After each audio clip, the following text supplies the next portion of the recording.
daughter's friend FaceTimed me naked. My husband picked up, and then this happened. Hello, Reddit. I never thought I'd be writing something like this, but I guess that's how these things go, right? We never think we'll be the ones in a mess like this until it actually happens. And then before we know it, we're tangled in a web we can't seem to untangle. I've seen stories like mine on here before, people pouring their hearts out anonymously, hoping for advice or maybe just needing a place to vent. I never thought I'd be one of them. Yet, here I am, trying to make sense of everything that's happened. I feel like I need to get this out, like maybe writing it down will help me process it all. I know a lot of you are probably going to tear me apart for what I'm about to share, and honestly, I deserve it. But I need to get this out. So, where do I begin? My name is Rose, and I'm 42 years old. My husband, John, is 41, and we've been married for almost 20 years. 2 decades, and we've known each other since we were kids, high school sweethearts. That's a long time, right? We've been through so much together, raised 2 beautiful kids, built a life, a home, and so many memories. We've had good times, bad times, and all the in-between moments that fill up a marriage. We have a daughter, Jenna, who's 20 now and in college. She's strong-willed, independent, and determined, so much like I was at her age. I've always admired her drive, even though it sometimes makes her a bit hard to handle. Then there's Justin, our youngest. He's 18, just finished high school, and figuring out his next steps.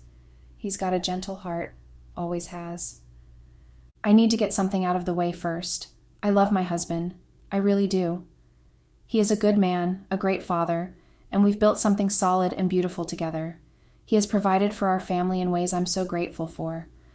I don't want anyone to think that what I'm about to say comes from a place of resentment or hatred, because that's not it at all. I love him, and I always will. But the truth is, after so many years, the spark that was once there, it's faded.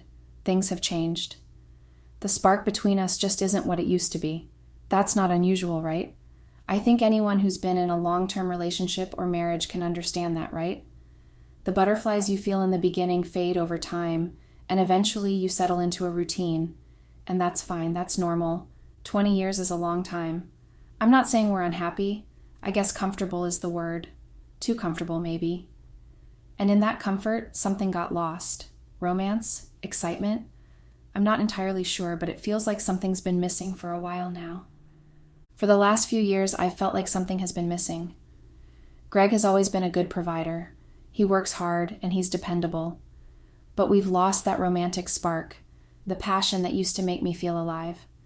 Things have become very mundane, even in our conversations, like who's picking up Justin from practice, what we need to buy from the grocery store, paying the bills. I know that's part of marriage, but I can't help but miss the days when we used to talk about our dreams, where we would stay up late just talking and laughing together. It's not that Greg doesn't try. He's a sweet man, and I know he loves me in his own way. But it's different now. I started feeling like I was invincible in my own marriage.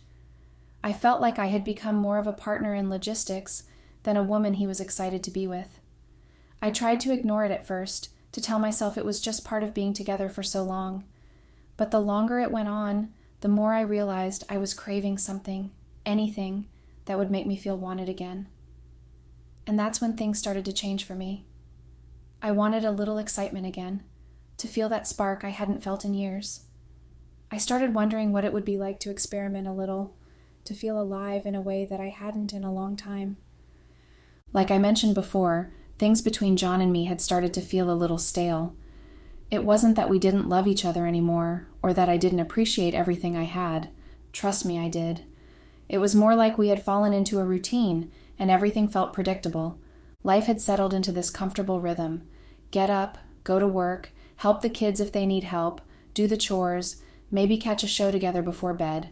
Rinse and repeat. I know that's just how marriage goes sometimes, especially after so many years.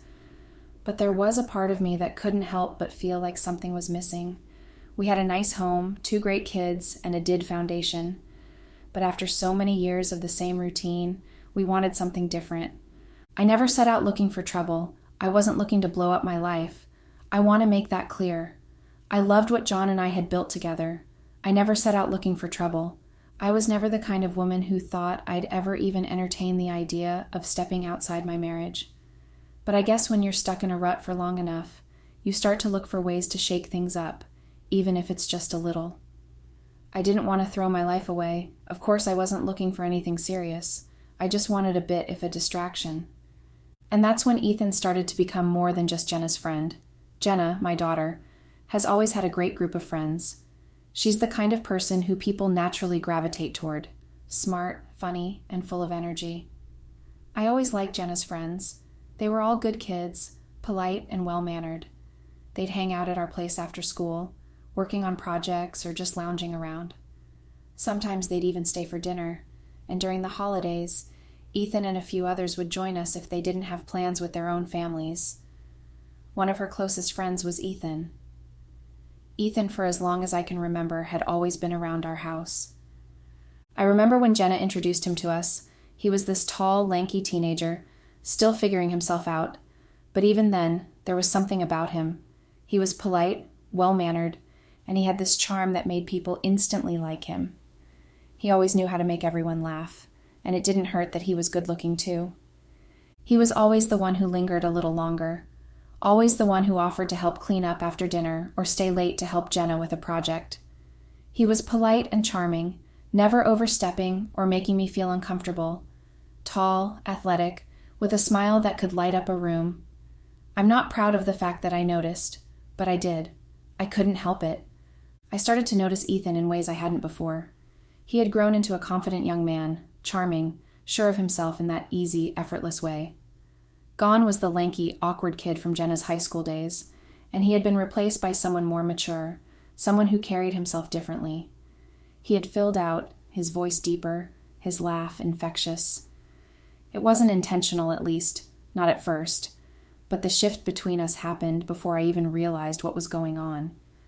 We started talking more, nothing serious at first, just small talk here and there, conversations about life, his classes, what he wanted to do after college.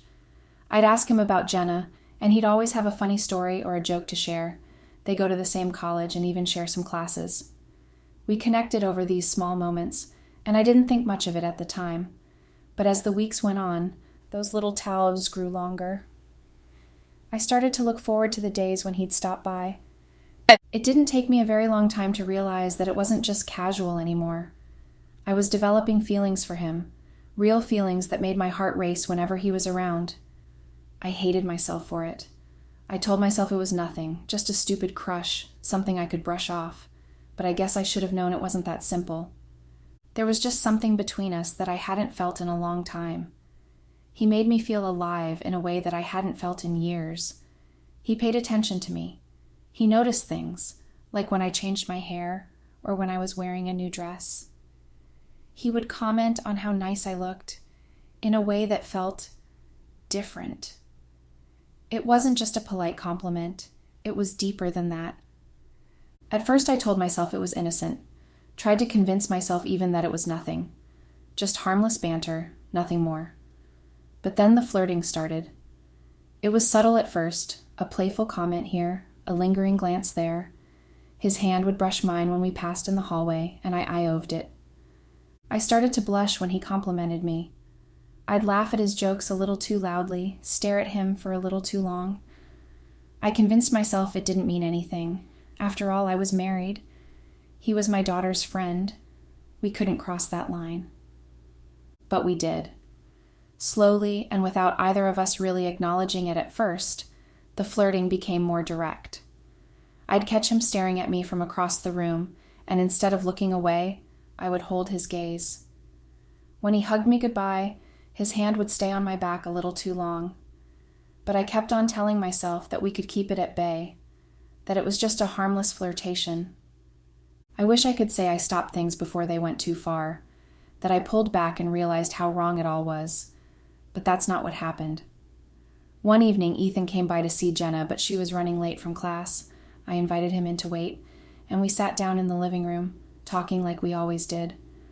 But this time, the conversation was just kind of heavier and slower. He was sitting closer than usual, and I remember thinking that I wouldn't mind if he leaned in and kissed me. I really don't want to get into any more details, because why would I do that? But to cut the already long story short, he leaned in and kissed me, and from there we were full on making out. I wish I could say that was the only time it happened, but it wasn't.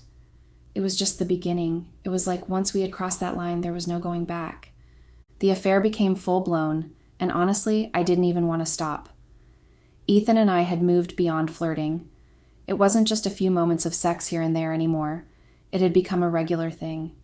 He would come over whenever the others were out, sometimes when my husband was at work, other times when Jenna and Justin were at their friends, or busy with their own lives. We'd have the house to ourselves, and that time together felt amazing. There was something so dangerously exciting about sneaking around, about having this secret that was just between us. It was intoxicating. It wasn't just at the house either. When it got too risky for him to come by, we would meet at hotels. We'd find places that were far enough away from home so no one would recognize us, and we'd spend hours together. It was like I had a second life, a life where I didn't have to be the dutiful wife or the responsible mother. With Ethan, I was just me, the version of me I hadn't been in years, the one that was wild, carefree, and full of desire. I felt alive in a way I hadn't in so long. I know how it sounds, selfish, reckless, but for the first time in years, I felt like I was doing something for myself. I wasn't just going through the motions of being a wife and a mother. I was actually happy. Ethan made me feel seen, and he made me feel wanted in a way I hadn't felt in my marriage in a long time. It was like I had rediscovered a part of myself that I thought was gone forever. I started to realize that what I had with Ethan was filling a void that had been there for a long time. The excitement, the fun of it all, it was addictive. I didn't have to choose between my family and my happiness, because in my mind, I had the best of both worlds. I still had my life with Greg and the kids, and on the side, I had this incredible, passionate relationship with Ethan. It felt like I had finally found that missing piece I had been searching for, that thing I had been craving in my marriage but couldn't seem to find. I wasn't naive. I knew how dangerous this was. I knew how much I was risking by continuing the affair. But the truth was, I didn't care. I didn't want it to stop. Ending things with Ethan would mean going back to a life that felt incomplete. It would mean giving up the one thing that made me feel whole again. And I wasn't ready for that. I didn't know if I ever would be. Of course, when you're living two separate lives, something has to give. You can't keep up the facade forever without cracks starting to show. And for me, it was my marriage with Greg that started to unravel. I began to distance myself from him in ways I didn't even realize at first. It was subtle, pulling away when he tried to kiss me, finding excuses not to spend time together, avoiding conversations about anything meaningful. The thing is, when you're emotionally involved with someone else, it's hard to put on a mask and pretend everything's okay. And I wasn't doing a very good job of pretending. I found myself comparing him to Ethan constantly. Greg was a good man, reliable, responsible, steady, but suddenly, those were the things that annoyed me. I resented him for not being more like Ethan, young, full of energy, spontaneous. I knew it was irrational. Greg was 41, with a whole career and a family to care for, while Ethan was barely in his 20s, with his entire life ahead of him.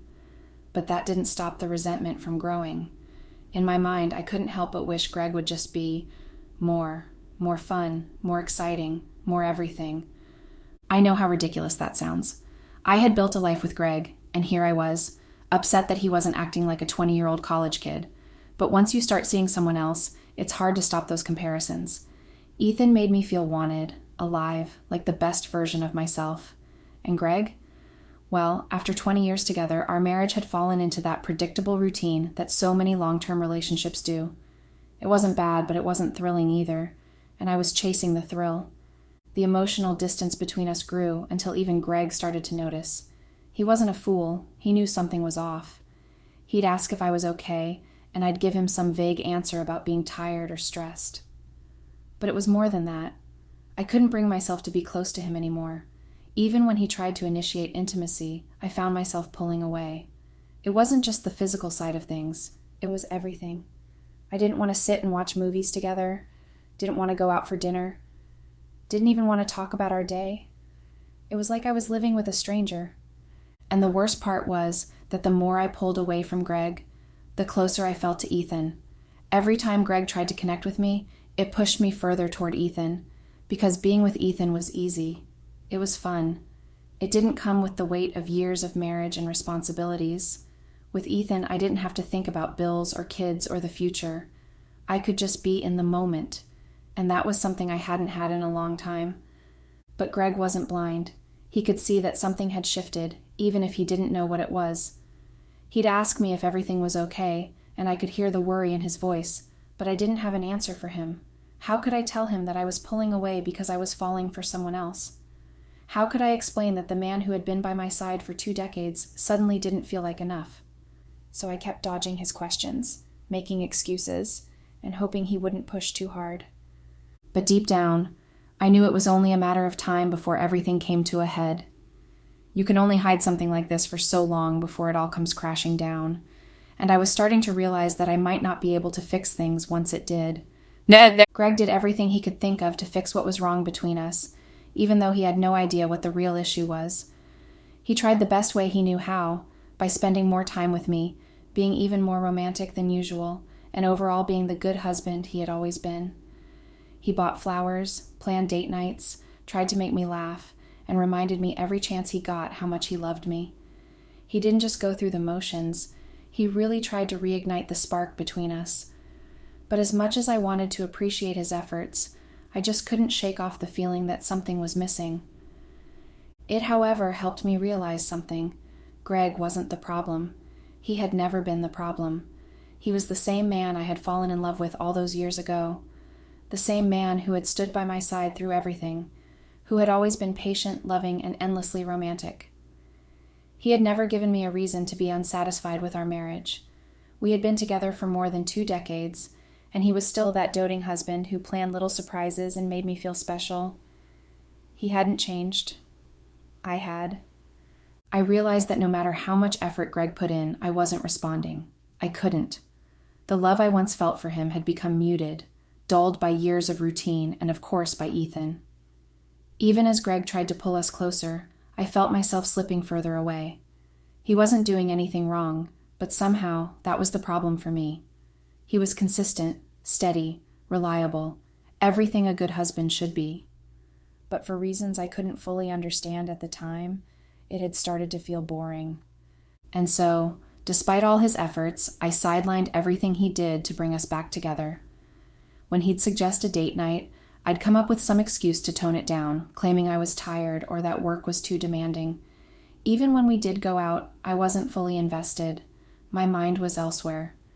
I went through the motions, but I could tell Greg knew I wasn't really there with him. The same thing happened with all the other little things he did. Whether it was planning a romantic dinner at home or suggesting we go on a weekend getaway, I found ways to brush it off, to keep things from feeling too intimate. I wasn't mad at him, not in the slightest. How could I be? He hadn't done anything wrong, but there was a growing distance between us, and I knew it wasn't his fault. It was me. I had let Ethan into my life, into my heart, and now there wasn't room for Greg the way there used to be. I didn't feel the same excitement when I was around Greg.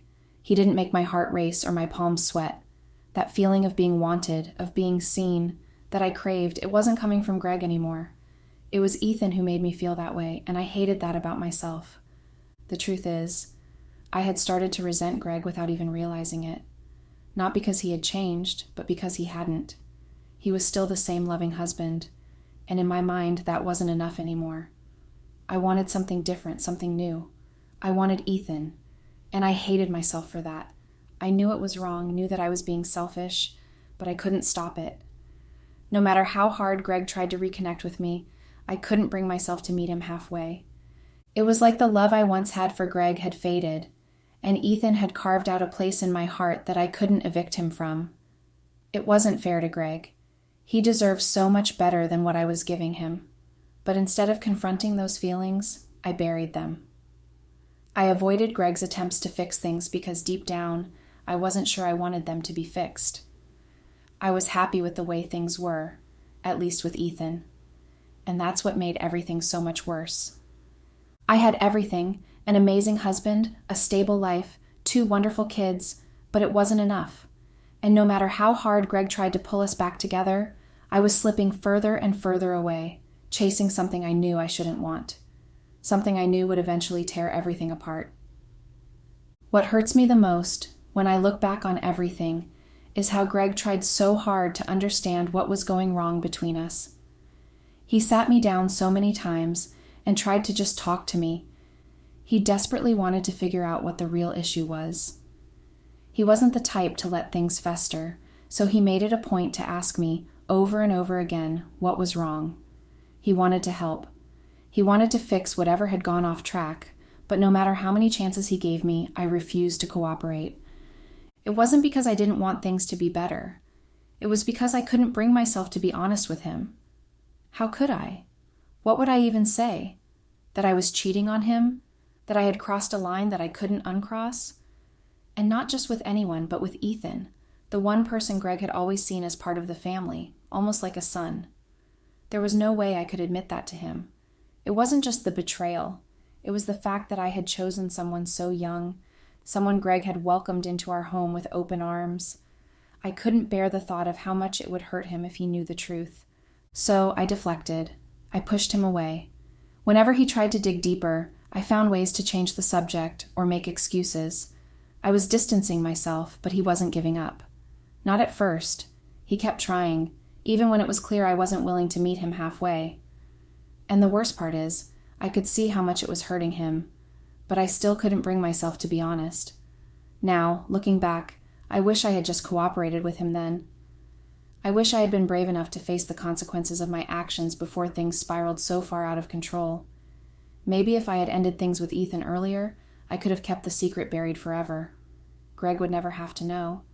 And maybe we could have worked through our issues. We might have had a chance at rebuilding what we had lost.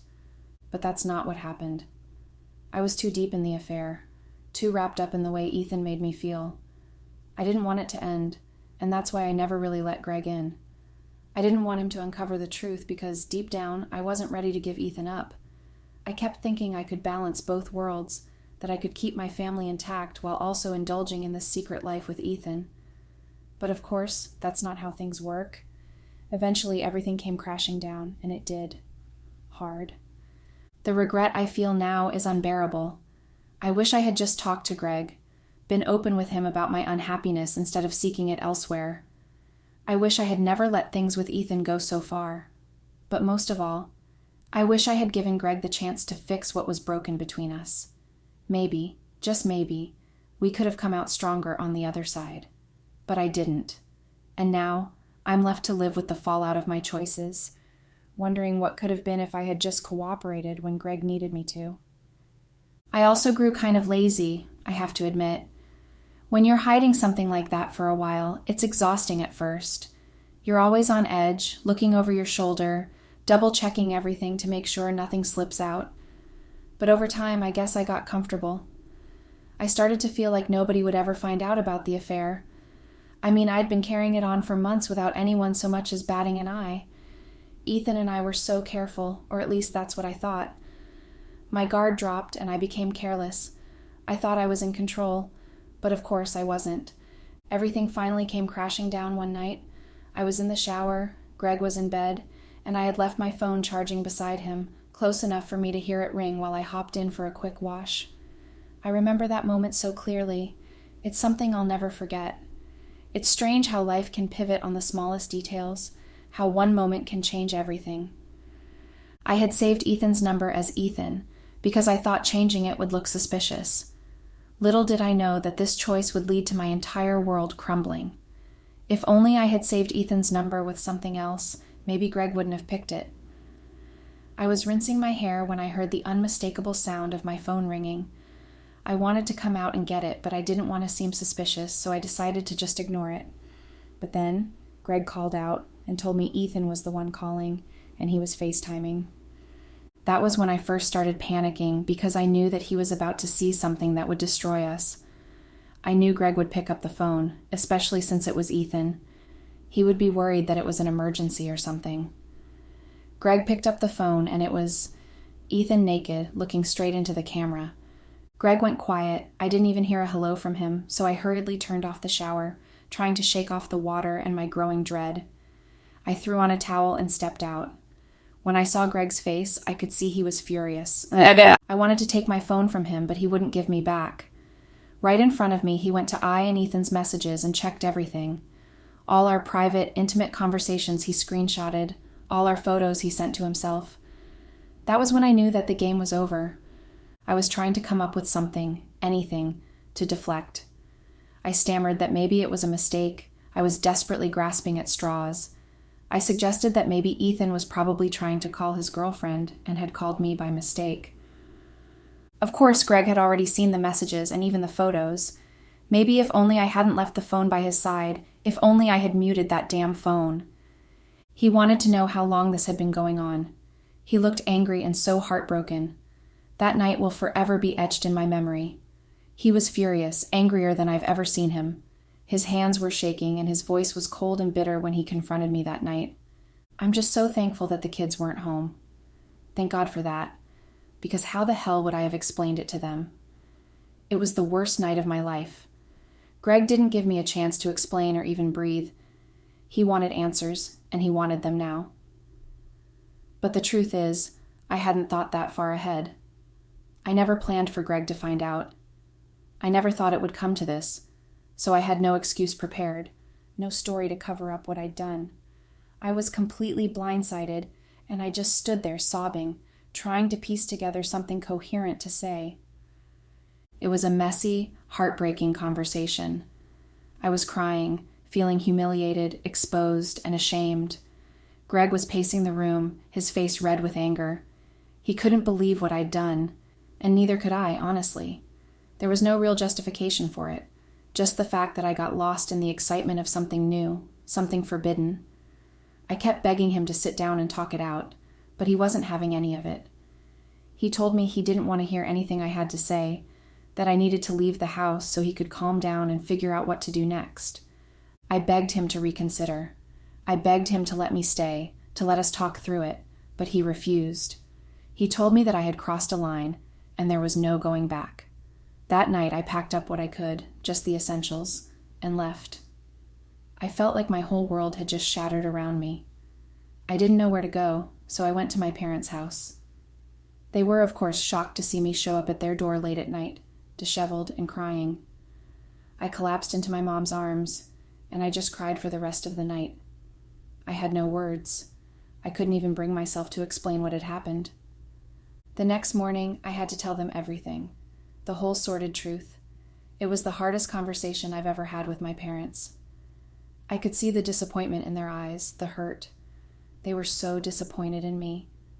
They didn't understand how I could throw away my marriage, 20 years with a good man, for something so fleeting, something so stupid. And honestly, I don't even have an answer for that. I don't know what I was thinking. My parents have been letting me stay with them, but they haven't hidden how upset they are. They say I've ruined my marriage for nothing, and I can't disagree with them. It was the most reckless, selfish decision I've ever made, and now I'm living with the consequences. Meanwhile, my phone has been blowing up. Both Jenna and Justin have been trying to reach me, calling and texting. I've seen their messages, but I haven't replied. I haven't picked up their calls because I don't know what to say. I don't know how to face them after all of this. I don't even know what Greg has told them, and that terrifies me. What has he said? What do they know?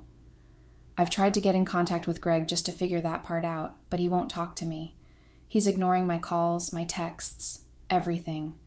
I don't blame him. I just wish I knew what's going through his head, what he's told the kids and how they're feeling. Even Ethan the idiot has been trying to reach out to me. He's called a few times, and at one point, he even showed up at my parents' house wanting to see me. My parents told him I wasn't there, thank God, but I know he's not going to give up. Part of me wants to reach out to him, but the other part of me knows I need to just let it go. This whole thing has gone too far, and now I'm left picking up the pieces of my life. I can't keep running forever, though. Eventually, I'm going to have to face my children, face Greg, and deal with the fallout. But right now, I don't even know where to start. What do I say to them? How do I explain any of this? It's breaking my heart. I've made such a mess, and I don't know how to fix it. All I want is to go back, but there's no going back now. I just don't know what to do. Update. Hello, Reddit. All the messages I received after my last post were really huge reality checks for me. I'm not going to lie, it was a lot to take in, and there were a ton of negative comments, but the truth is, I absolutely deserved every single one of them. I'm not here to deflect or push the blame away from myself. I'm not trying to say that my cheating was justified in any way, because it wasn't. I fully accept the blame for my actions, and I know that this entire mess is my fault. Yes, the comments were hard to read, but I needed that. They opened my eyes to the gravity of what I've done. The reality is that I had a good life, a good husband, and I threw it all away for something so short-lived and stupid. I've had a lot of time to reflect on everything, and I realized just how much I've ruined in pursuit of something that never should have happened in the first place. Now, for the main update, Greg finally reached out to me. I was honestly surprised when he did because I thought he was done with me completely, but we had a long conversation. He told me that he hadn't really told the kids much. He just said we were taking some time apart, which I'm honestly grateful for. I didn't know how I'd face them knowing what I've done, and it's a relief that they don't know the full story. After Greg told me that, I finally reached out to the kids. They had been worried sick about me, and I hadn't talked to them for days, which made me feel even worse. When we spoke, they mentioned what their dad had said, that we were just having some issues and taking a break. Of course, they wanted to know more, and they asked me what was really going on. But how could I tell them the truth? What was I supposed to say? That I cheated on their father with Ethan, someone who had been around our family for years, someone they considered family, and that Justin looked up to? Of course not. So I told them that it was private and that we were just working through some things. They seemed to accept that explanation, and they were just relieved to finally hear from me. They've come over to my parents' house a few times since then, spending some time with me in the evenings before going back home. I know they're worried, but I'm trying to keep things as calm as possible for their sake. We had some nice, quiet moments, and it's been good to at least reconnect with them, even though the situation is still a complete mess. As for Greg, he's made it very clear that he wants a divorce, and honestly, I can't blame him. He isn't budging on that decision no matter what I say. I've tried my best to convince him to at least think about it some more, but I feel ashamed even asking for another chance after what I've done. I know I don't deserve one. It's humiliating, really, trying to fight for something that I know I destroyed with my own selfish actions. But I can't help it. I want to fix things, even though deep down, I know it's probably too late. I deserve the divorce. I know that, but it doesn't make it hurt any less. As for Ethan, well, I finally reached out to him too. I replied to his messages after days of avoiding him, and I told him that I couldn't deal with things right now. He kept on apologizing, and I just told him it was fine. I didn't go into detail, but I made it clear that we needed to put some distance between us. He, of course, understands, though I'm not sure how long that will last. It's strange because a part of me feels like I should have cut ties with him completely a long time ago. But now I'm in this mess, and I'm just trying to figure out what the next steps are. That's where things stand right now. I'm still at my parents' place, still trying to figure out how to deal with everything. I don't know what's going to happen next. I'm just trying to take it one day at a time. Update. Hello, Reddit. Holy fuck, I am still panicking. I don't know what to do. Everything was going somewhat smoothly, or at least as smoothly as a situation like this can go. Greg and I had agreed to the divorce. I wasn't going to fight it. I knew that it was coming, and as much as it hurt, I had come to terms with it. But now, everything has turned into a complete shit show, and I have no idea how to fix it. Jenna found out. Of course she did. Her curiosity has always been too much. She searched Greg's phone and found the screenshots, the messages between Ethan and me. She put two and two together, and everything finally made sense to her. I don't know why I didn't anticipate this happening, but I never thought she would actually go through Greg's phone. I guess I was just too focused on my own mess to see what was coming. When Jenna called me, she was enraged. I don't think I've ever heard her like that before. She was screaming, crying, calling me every name under the sun. She was so angry. I knew she would be upset, but I didn't expect it to hit her this hard. She was devastated. And it wasn't just about what I did to Greg. No, it was about Ethan too. After Jenna screamed at me for what felt like forever, she hung up on me, and I was left just sitting there, completely numb. I didn't even know what to do, how to respond. And then a few minutes later, Justin called. He was calmer than Jenna, much calmer. But the disappointment in his voice, God, that hurt even more than the anger. We talked for a while, and he told me how much I had ruined everything. He was right, of course, and hearing him say it out loud just made it all feel even more real. But then, Justin dropped a bombshell on me. Jenna had a crush on Ethan. Of course she did. And now that I think about it, how could I have been so blind? How did I not see it? She had always been closer to him than everyone else. The way she blushed around him, how she always seemed to light up whenever he was around, it all makes sense now. She had feelings for him, and I had an affair with him. I betrayed not just Greg, but her too. No wonder she was so angry. I didn't just destroy our family, I stole her crush, the guy she had feelings for. How could I have been so fucking blind? Justin said he would come over to see me in the evening so we could talk more. But after that call, I just sat there staring at my phone, completely broken. I don't know how I'm going to face him, how I'm going to face either of them. And then, as if that wasn't enough, Ethan called me. Of course, I immediately cut him off.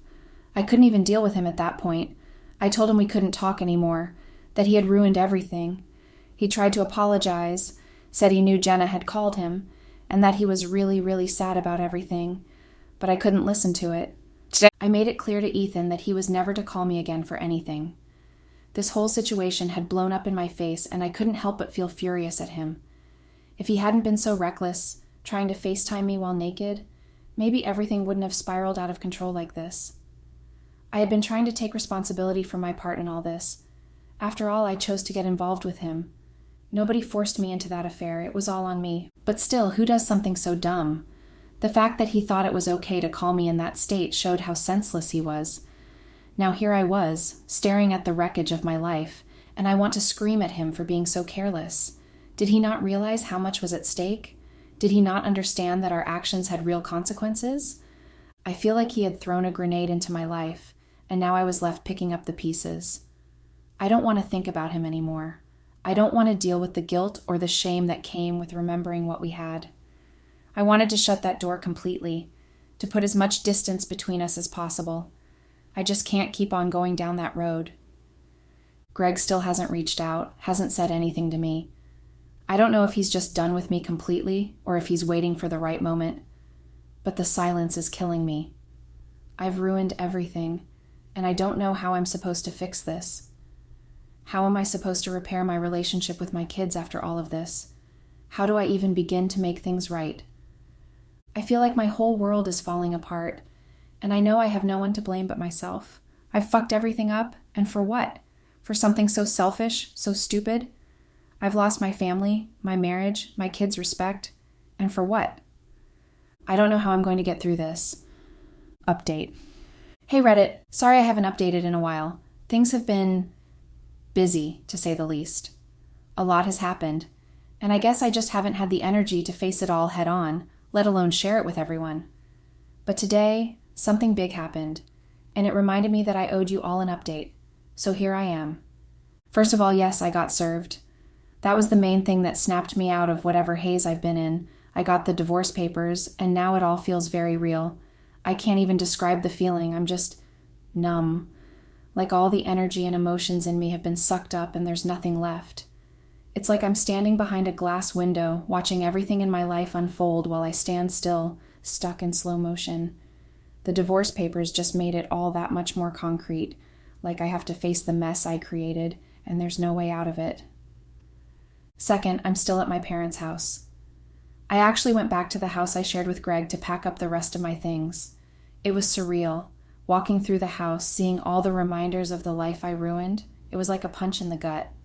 Anyway, I've moved out officially now, and my parents are being as supportive as they can be, though they've made it clear that I need to start paying them rent starting next month. They've given me a little time to settle in, but I know it's only fair. I deserve it, honestly. This is all my fault after all. It's so crazy, though. My life is completely falling apart. Everything is imploding. And yet I still have to show up to work with a smile on my face, keep my productivity up, pretend like everything's okay so I don't lose my job. It feels like living a double life again, but in a much darker way. I have no idea how I'm keeping it together. As for Justin, things are strained. We aren't as close as we used to be, and that's honestly breaking my heart. He's disappointed. Really, really disappointed. I've always known how much he admired Greg, and even Ethan, and it kills me that I ruined those relationships for him. He looked up to both of them, and now he's struggling to process the betrayal, not just mine, but Ethan's too. He's cut off contact with Ethan completely. No matter how much Ethan has tried to reach out to him, Justin won't have it. Ethan even reached out to me again, despite us agreeing not to contact each other anymore. He was desperate, asking for my help to get back in touch with Justin, but I shut it down. I can't even deal with Ethan right now, not when I'm barely holding on to my relationship with my son. Justin still visits me, which I'm grateful for, but we're not as close as before, and the tension is always there. It's painfully obvious that he's keeping a distance, and every time I see him, I'm reminded of how much I've hurt him. And then there's Jenna. I don't even know where to begin with her. She's still furious, and honestly, I don't blame her. She hasn't spoken to me much, barely acknowledges me, and has only been over to my parents' house once since the whole situation blew up. And that was just to yell at me. She doesn't take my calls, doesn't reply to my texts. She's gone almost completely no contact, and it's devastating. I don't know what to do. I know I deserve her anger, but it's breaking my heart that she won't let me in, that she won't give me a chance to fix things. I think what hurts the most is knowing that I'm the one who broke everything. I destroyed my relationship with her, with Greg, with Justin, and for what? Something so stupid and selfish. I regret everything I've done, every single decision that led me here. But the damage is done, and I have no idea how to repair it. I don't want my relationship with Jenna to be strained forever. I love my kids so much, and the thought of losing them, emotionally, if not physically, just tears me apart. I feel like I've lost everything, and I don't know where to go from here. If anyone has any advice on how to even begin to fix this, I could really use it right now. I've never felt this lost before. Update. Hey Reddit, it's me again. It's been a while since I last updated. I kind of went dark on social media for a bit because, well, things have been tough to say the least. But I'm back now, so, hello. A lot has happened and I don't even know where to begin. I guess I'll start with the big one, the divorce. It's finalized now. It all happened pretty quickly, which was kind of surreal. Neither Greg nor I wanted to drag it out, especially since our kids are already adults and we didn't have to deal with things like child support. We also didn't have any debts, thankfully. The house, well, Greg bought me out, so it's his now. Every other property was his to begin with, so I didn't have any claim to them. I did keep my car at least, but as for spousal support, well, I didn't get much. Actually, it was a really small amount because, as most of you know, I was the one who cheated. And in the state I live in, that plays a big factor in divorce settlements. So yeah, I got very little, and that was it. In less than an hour, everything was done. Just like that, my entire life with someone I'd spent more than 2 decades with was over. Someone I thought I'd grow old with, all gone in a courthouse in under an hour. I'm ashamed to admit it, but I broke down in tears that day. I couldn't hold it together. I'd been holding so much in for so long, and it all came crashing down at that moment. Since then, it's been really hard. I've been struggling, to be honest. I'm trying to get a better job with better pay, but the job market sucks right now. I can't afford to be jobless. So for now, I'm just sticking with what I have and trying to make it work. As for my kids, well, our relationship is still strained, but it's better than it was. Jenna actually talks to me now, though it's still very rare. I can tell she's trying to warm up to me, even though she's still hurt and angry. I'm so grateful that she's even willing to try. After she cut off contact, I felt like I'd lost her forever, and honestly, I knew I deserved it. So just the fact that she's making an effort now means the world to me, even if it's baby steps. Our conversations are awkward and tense, but little contact is better than no contact at all. I know it's going to take time, and she has every right to be angry with me, but I'm holding on to the hope that one day we'll get to a better place. I know it'll take time, but hopefully one day. My relationship with Justin is still really strained, though. He still comes to visit me, but he's still keeping his distance, and I don't know if he'll ever fully trust me again. That hurts more than I can put into words. I love my kids more than anything, and I would never intentionally hurt them, but I did, and now they see me differently. That's the hardest part, knowing that I've lost their trust and that I'm the one responsible for that. It's like a dagger to the heart every time I think about it. As for Greg, well, he's doing great, and I mean great. He got a new promotion at work, he's earning more, and from what I've heard, his life is on the up and up. Oh, and he's got a new girlfriend. Yep, he moved on fast.